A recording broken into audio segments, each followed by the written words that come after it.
Līdz jaunā mācību gada sākumam atlikušas vien dažas dienas. Daugavpils izglītības iestādēs noslēdzas sagatavošanās darbi, bet pedagogi un skolu vadītāji pārunā jaunā darba cēliena prioritātes. Daugavpils pilsētas izglītības iestādes jau ilgojas pēc saviem audzēkņiem.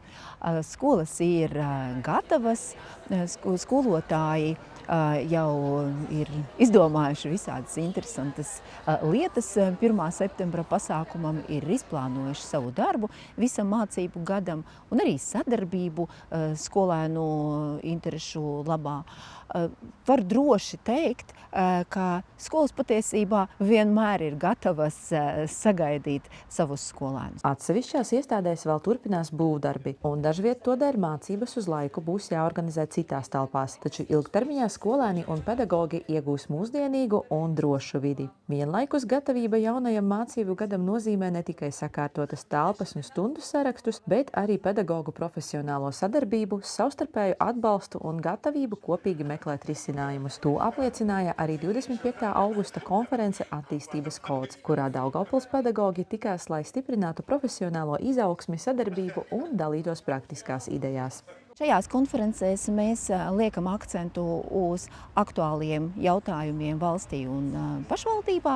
Izglītības jomā liekam akcentus uz metodiskā darba prioritātēm un arī dodam skolotājiem dažāda veida iedvesmojošās metodes un zināšanas, ko likt lietā uzreiz septembrī ienākot klasē.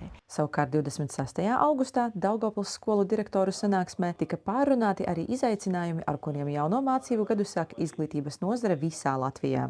Vislielākais izaicinājums šobrīd ir nesamērīgi daudz jautājumi bez atbildēm, turklāt tādi, kas attiecās uz jauno mācību gadu. Vērtēšana, centralizētie eksāmeni, programmu skolā izmaiņas, pedagoģu darba samaksas noteikumi.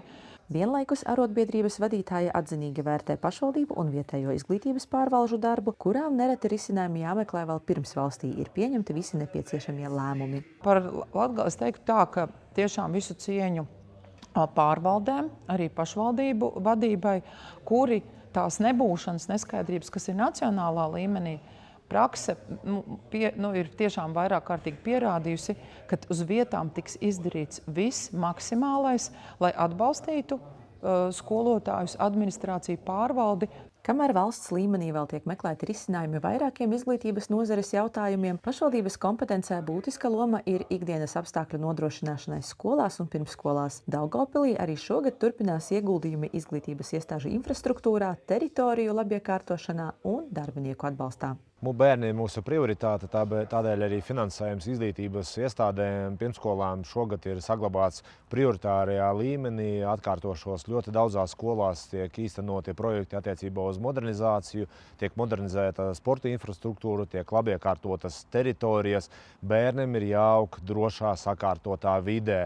Protams, šajā sakarā ir jārūpējas arī par tehnisko personālu, kuri to nodrošina, un tādēļ pašvaldība atbalsta diferencētu pieeju attiecībā uz atalgojumu, ko palielina gadu no gada.